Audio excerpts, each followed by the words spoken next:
Hi students, welcome to Madras Math Kernel. So today what you are going to learn, real numbers chapter 1, concepts required to work out exercise 1.4. So before entering into the actual concepts, you should know what you should have the revision of rational numbers and their decimal expansions.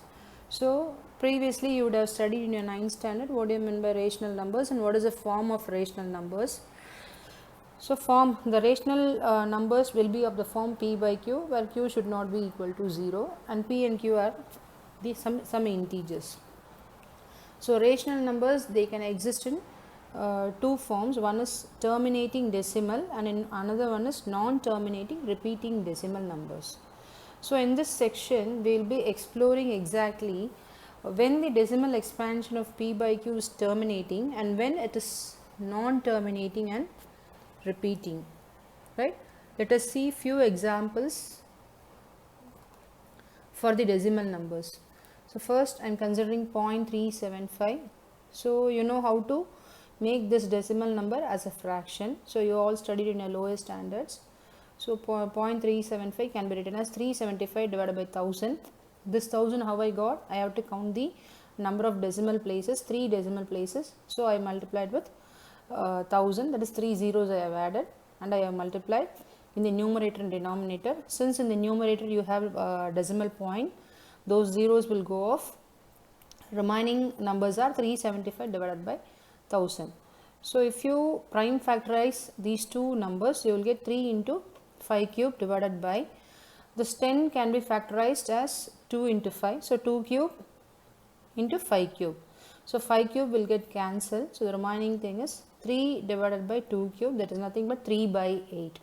So this 0.375 can be converted into a fractional form. Similarly 0.104, this can be written as 13 by 5 cube.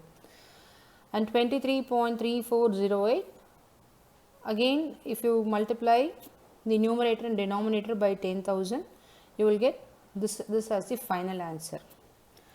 Okay, so if you go through the pattern, you can observe the denominators has only powers of 2 or powers of 5, or sometimes it is having both powers of 2 and powers of 5. So this should be the pattern when you get a rational number of the form p by q. That is, rational numbers will be of the form p by q provided the denominator should be of the form 2 to the power something and 5 to the power something, or sometimes it can have 2 to the power something alone, or sometimes it can have 5 to the power some number, some integer alone. Right? This is what the pattern you should understand from these examples. And then coming to the second part, again I am reconverting a fractional number into a decimal number. So you are given with 3 by 8. Again if I prime factorize, this 3 will remain as such because 3 is a prime number, and 8 on factorization it gives me 2 cube. So in order to make the denominator in powers of 10, I am multiplying the numerator and denominator by 5 cube. So what will happen? 5 cube by 5 cube. So 5 cube is 125. 125 into 3 is 375. Here 2 cube, 5 cube. Powers are same, bases are different. So you can write in the form of that, you can use the exponent formulas here. So putting 2 to the power 3 into 5 to the power 3. So here your bases are different, powers are same. So you can enclose the bases in a single bracket and you can put a common power there. So it will become 10 cube, right? So this 375 by 1000, it is equal to 0.375. In a similar way, you can convert your 7 by 80 into 0.875.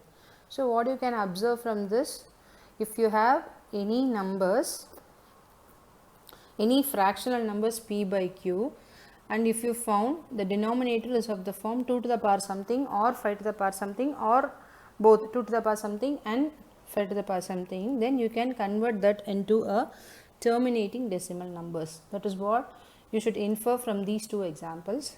And coming to the third example, you can see 1 by 7 here.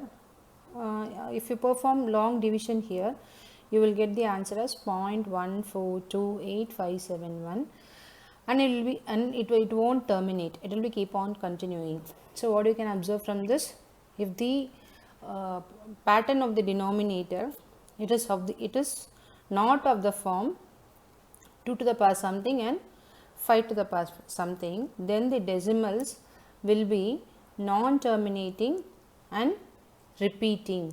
So after some 7 digits or something, it will start repeating again. Again, one more thing I wanted to tell you here, if a fractional number is non-terminating and non-repeating, then you call that number as irrational number and it is no more rational numbers, right?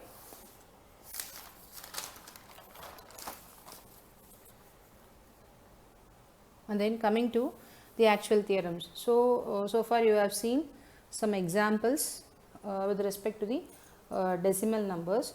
So how you can put your observation into a theorem. So theorem 1.5, what it says, let x be a rational number whose decimal expansion terminates. So if you have a rational number whose decimal expansion terminates, then you can express then x can be expressed in the form p by q, where p and q are the co-prime, and the prime factorization of q, that is, if you factorize the denominator, it will be of the form 2 to the power something. I told you, no, that something they have taken as 2 to the power n and 5 to the power m, where n and m are non-negative integers, right? So next theorem is theorem 1.6, the second set of examples I explained you in the previous page. There is theorem 1.6. Let x is equal to p by q be a rational number. So you are given with a rational number, and you are understanding that on prime factorization of q, it is of the form 2 to the power something, there is 2 to the power n and 5 to the power m. Then you can say x has a decimal expansion which terminates, right?